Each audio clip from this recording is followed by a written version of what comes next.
Hey, quick story before we start. I was talking to this $2 million agency owner recently, had a great team, solid clients. They told me they wanted to scale to 5 million. So I asked them one question. If you stop selling for 30 days, what happens? They laughed. Then they said, well, revenue probably drops. That's the problem. Most seven-figure agencies don't have a sales system. They have a founder. They do free strategy, custom proposals, the long sales cycle, and they're constantly chasing prospects. So I'm running a 100,000 plus sales conversion workshop to actually fix this. I'm going to show you how agencies are charging for that first step and getting paid to pitch, how they're closing $100,000 plus deals faster and getting the owner out of the day-to-day sales. Now it's a whopping $100 because we want to scare off the time wasters. Okay. If you're serious about removing yourself as a bottleneck, go to agencymastery360.com/100K. That's agencymastery360.com/100K. All right, let's go ahead and dive into the episode. You're listening to the Smart Agency Masterclass with me, Jason Swank, and we're bringing you this episode courtesy of our friends at Wix Studio. Let's go ahead and get into the show. Hey, David, welcome to the show. Hey, thanks for having me. Yeah, tell us who you are, what you do. I'm Dave Arato. I own Lexicon Legal Content. We create SEO-focused content for law firms and law firm marketing agencies throughout North America. I've been working on that pitch for a little while. Yeah, I like it. Short and sweet. How did you get into this space? You know, honestly, kind of fell into it. Post-law school, during bar study, started writing content for a small agency that no longer exists. Realized I was pretty good at it and had some content ranking #1 on Google within a couple weeks. And I realized at that time that there was a huge market for this. At the time, no one was acting as a content provider to agencies at scale. So saw a market opportunity and I took it. Awesome. And what's been like, I'm just curious, what did you charge your first client? Oh, I couldn't even tell you. It was 15 years. $100? No, probably $40. All right. You are officially the lowest guest. No. I mean, sorry. For a 500 word piece of content. Oh, okay. All right. That's I got what you. I want to clarify. I started off with a $500 website. And a lot of times whenever I do ask that question over the past 12 years, it's funny. Like a lot of people are at 500. I'm like, well, why did we pick 500? I don't understand. Sure. That's a weird arbitrary number. It is. So what's been a big surprise for you over the years of running your agency that you didn't think would happen? AI. That's an easy question. So, we create content, we create written content. So things were going along for a decade, a little more. And December of 2022, it was a sea change in the industry. All of a sudden, there was a robot that could spit out what took us an hour to do, 2 hours to do in 30 seconds. Yeah. Didn't see that one coming, but it's changed the nature of the work and it changed the market significantly. But it's actually been nothing but good for our business. So talk more about that, because Sure. A lot of people look at, AI as, especially with what you do, you write content for the legal market.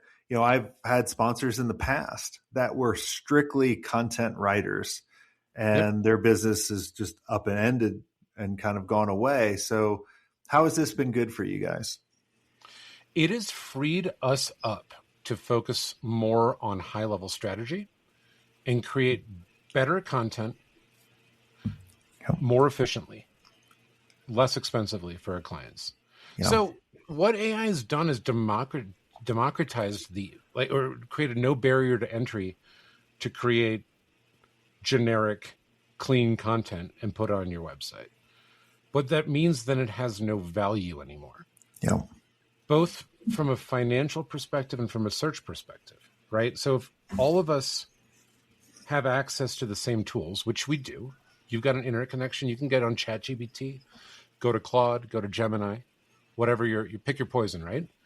And tell that robot, that AI, that LLM to spit out 1,000 words on what to do after a car accident. It's going to do it, and it's going to be fine. But none of it's going to rank because everyone's posting the same content. It truly no longer has value.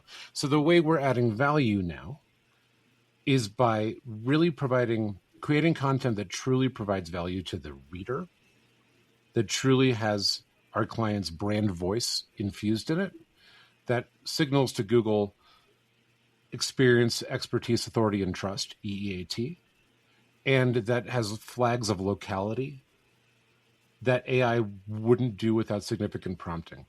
So it's not enough to go and just expect the machine to do the job for you. Yeah. Well, I always tell everybody, yeah, we all have the same tools. We all have the same resources, but we all have the different data. And that's really what really kind of can separate a lot of different things. I mean, think about like with our business. I mean, you probably get on Meta, Instagram, Facebook, and LinkedIn and probably see the same ads that I do as an agency owner.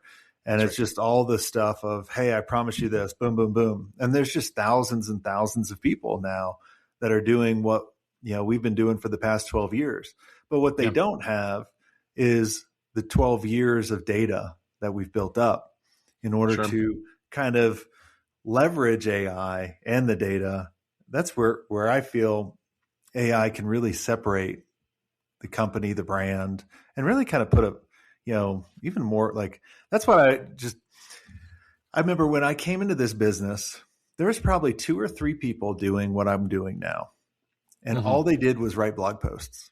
Yeah. I was like, and I guess maybe too, it was kind of lucky on my part that I hate writing. I was really bad at it. Sure. I still am. But I was like, I'm really good at video. And so I started doing video, and that separated us. It gave a face, a personality versus just this regular content writing that we're all, we've been seeing for years and years. Absolutely. So what excites you about the upcoming, era of using AI and really kind of all these businesses? Like I look at it as, especially when digital marketing came, when I started my agency in 99, digital marketing was just we called it interactive marketing, which is kind of funny. Right. And then, it was always a separation between traditional agencies and digital agencies. And then when social media came out, separation between digital and social. Same thing in AI. I look at it as we're just all agencies. It doesn't like we should be doing all this. Yeah, absolutely. I think that the binary thinking of this is AI search and this is SEO search is likely going to go away. That's something I explain that a little bit more. What are you talking about? So I think that like in my agency world, right, we're focused on search engine optimization, or we have been for the past 15 years. We're creating content for SEO purposes. And right now in our industry, I see people attempting to define SEO as distinct from optimizing content or a website for the AI engines, whether it's ChatGPT or Gemini, or for the AI overviews in Google.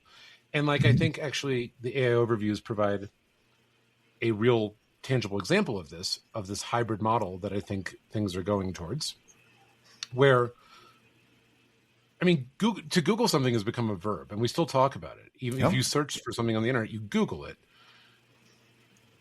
Now the first half of the page is typically AI results. The last statistic I saw, I know legal because it's my vertical that I'm in, 76% of legal searches result in an AI overview. And that's above the sponsored links. That's right. And then you got sponsored, and then you've got organic, right? So what does position 1 mean anymore? Yeah, the organic position 1. What does that mean? Like position 1 is now it's the equivalent of being on page 2. And right now, I think what's interesting to look at is the data, and there's numbers all over the place on this, as to what the overlap is between the organic results and the AI overviews.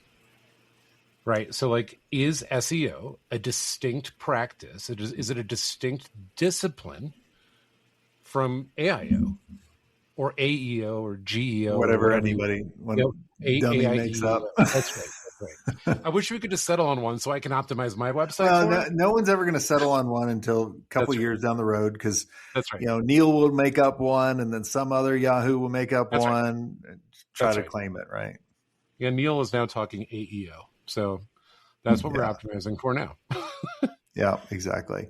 Yeah. Well, I look at it as think about a lot of web traffic has gone down. Like, you've probably seen this with your clients, right? Mm-hmm. Where, and a lot of times if I go to Google and I Google something, I see the AI summary, all that kind of stuff. I'm like, a lot of times I could get it just from there, and I'm not clicking to their website. Like, I'm finding the information that I need, but it's coming from that one source. Yeah. And I might not go to that website, or, what I used to do. But I also look at it this way, right? Like, I have a 19-year-old son and a 15-year-old son now. My 15-year-old, I want to learn how to drive a stick shift, because that's a lost craft, right? It's anti-millennial, anti-theft device. Is that right? Exactly. Right.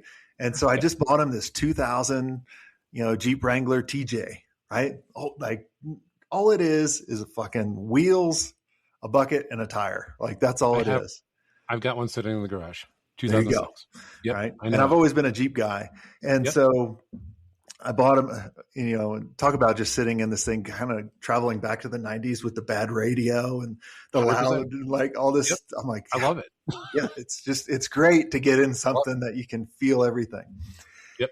And so, but in order for me to get to that point to buy that for him, I watched a ton of YouTube videos. I did a lot more research on YouTube than I did anywhere else, like on Google, even though obviously Google and YouTube are the same. So I think I'm just curious, like, what are your thoughts, or do you have any thoughts on like AI on YouTube? Because I go to YouTube more than I probably go to Google now. This is not sure.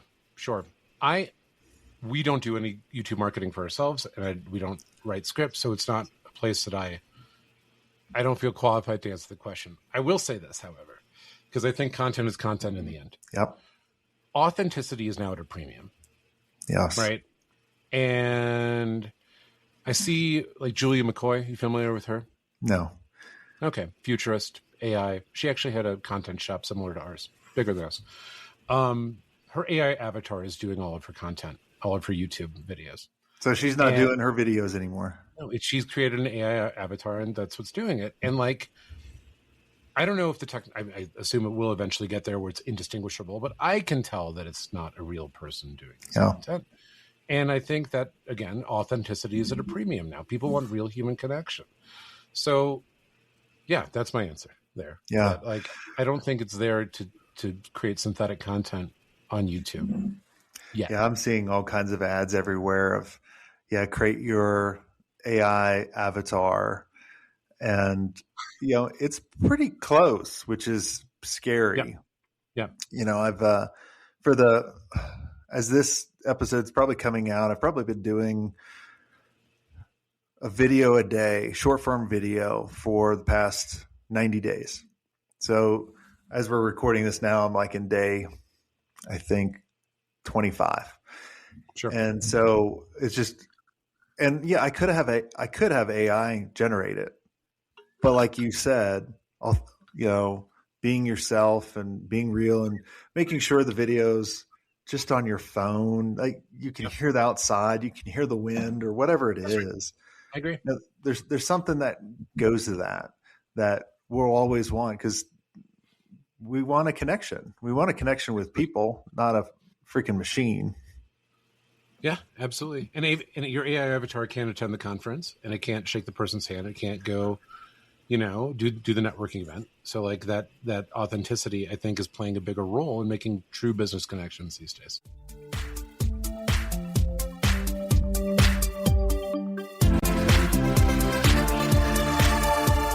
Look, your agency adapts for every client, right? Your builder should do the same. That's why Wix Studio is built for the way you actually create. AI-powered site mapping lets you get straight down to the design. Whether you shape things in Figma or start in Studio, your vision's coming to life quicker with no-code animations and built-in responsiveness. And for client growth that actually scale, you've got extendable business solutions and a dynamic CMS. Scale your agency at wixstudio.com.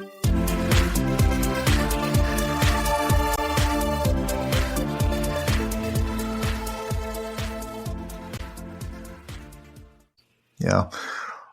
How are you using AI outside of just trying to get your clients ranked in the engines, in the models?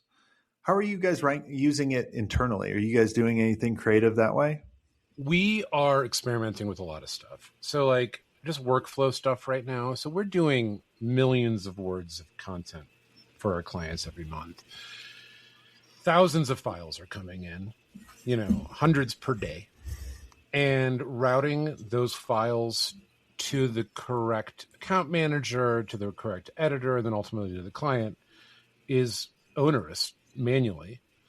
And we've tried like with some automations in the past that haven't worked well just due to human error, right? Like if you like mistitle a file, it just gets lost in the ether and then you got to go track it down when you're doing like a Google mail filter or something like that. So we're trying to use AI right now in different ways to connect. We run Google Workspace, so like connect our Gmail to our Airtable, and then ultimately Airtable to our clients' platforms, whether they're on WordPress or if they're running Monday. So there's less manual digital asset management going on. We're experimenting with different things right now. How are you getting your team to buy in on it? Are they threatened by it or are they excited about it? It depends on what part of the team you're talking about. So our writing staff, understandably, was freaked out. They were freaked out 3 years ago. The way we got them to buy in there was we created a kind of, I'm going to call it a thin layer wrapper on both GPT and Claude that really streamlined so let me back up a little bit. We still have clients that we do straight up human content for, that they want it and it's working and they like it, and we have writers that we've paired them with in the past. We have other clients that are literally asking us, how can you get this number down using AI? So for those they're coming to you to lower your fees. Yeah, okay. That's right. We want twice as much content at 50% of the previous rate, right? Like I'm making up those numbers, but that's kind of what it's like. We created a thin wrapper app that really streamlined content creation, where you could drop in the firm name, the practice area, the marketing language that they want to use, the tone, etc., rather than reprompting chat or Claude each time. And that the buy-in was the proprietary app that we created that our writers liked using. On the operational side, buy-in is not hard because it's making their life so much easier. Yeah. The writing staff just was freaked out that they were going to lose their jobs. Yeah. I want to go back to the clients that are coming to you going, I want twice as much content, but I want to pay half. Yeah. Right. When did that first happen? I'm trying to think back. So probably mid 2023. So, okay, let's do some timeline really quick. December 2022, ChatGPT drops. I play with it right before Christmas. I look at my wife and I say, I got to go take the Colorado bar because we're out of business. Like that was the conversation.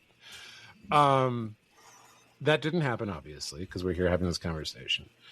There was all kinds of talk that Google was going to devalue AI content, that it was going to ding AI content, that had AI content filters, that a flood of AI content was going to put it was going to be so taxing on Google's crawling systems that it was going to just ignore it.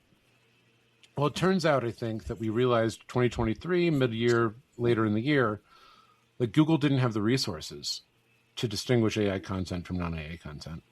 And I don't even like using those terms because the idea that any content that's being created now is binary, like sure, some people are posting things on the internet that they are literally copying and paste out of ChatGPT. But if you use Grammarly to edit your content, that's AI, Yep. right? If you run it through Claude and say, hey, could I tighten this up any bit? Is that then? So if you write from scratch and then use Claude to refine it, is that AI content? I think the binary structure that we have is not a good way to talk about it. So mid 2023, end of 2023, I think it became clear, and Google actually put out a statement. They updated their policies, and they said, we don't care how content is created so long as it's providing value and is helpful to the reader. And then for your money or your life fields, like law, medicine, finance, you need to demonstrate experience, expertise, authority, and trust. So when Google made that statement, that's when our agency partners started looking at us and saying, hey, how can we get costs down? How can we create more content? Leverage AI, but don't leverage it too much, right? There was always this smell test about it. So did you freak out a little bit when your clients were like, I want twice as much, but I want to pay half the amount?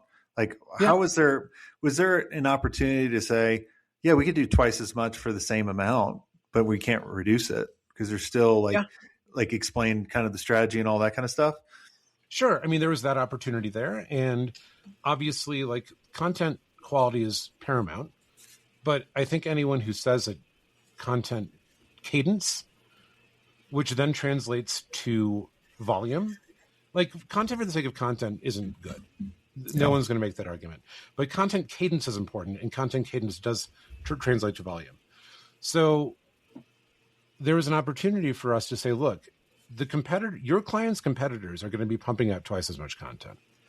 So let's do this math. Let's double the volume, 50% of the cost, and we can make it work if we can keep our margins, which we were able to do. Was it disruptive? Absolutely, fuck yes. Yeah. Just, I remember I've even heard people. There was, especially within bigger companies, because we have a lot of agencies that we work with some big name brands, like the Fortune 50. Mm-hmm. And they're like, you cannot use AI for anything. Like, they had to actually have it in their agreement. And I'm like, sure, what are these people thinking? Well, I think you're doing a disservice to your client, first of all, if you're saying that. Like, why wouldn't you want to do something as efficiently as possible? Right. Yeah. And the second thing, too, is if you've got a remote team, I've seen some people in this industry guaranteeing 100% human content. I think that's a term without meaning, right? Yeah. I think that it's clear to me, I've literally written something from scratch using my brain and my fingers and run it through the AI detectors and come back likely AI. So the detectors don't work. Mm-hmm. If your team's remote, you can't observe. What are you going to put a camera on their computer? Yeah. And see or monitor the desktop? So how do you guarantee that? I think it's disingenuous to do. Yeah, I agree. Well, this has all been a lot of fun, David. Is there anything I didn't ask you that you think would benefit the listeners listening in? No, I think this is great. Thanks, Jason, for having me on. Awesome. I really enjoyed it. Thanks so much for coming on the show. And for everyone listening, look, we have an amazing event, coming up at Elevate. If you go to Elevate My Agency in Phoenix, Arizona, it is an event of 50 agency owners getting together, talking about what's working. We have a number of different sessions on AI and where agencies are going. And really, we want to connect you to the best agencies. So make sure you go to elevatemyagency.com. And until next time, have a swank day.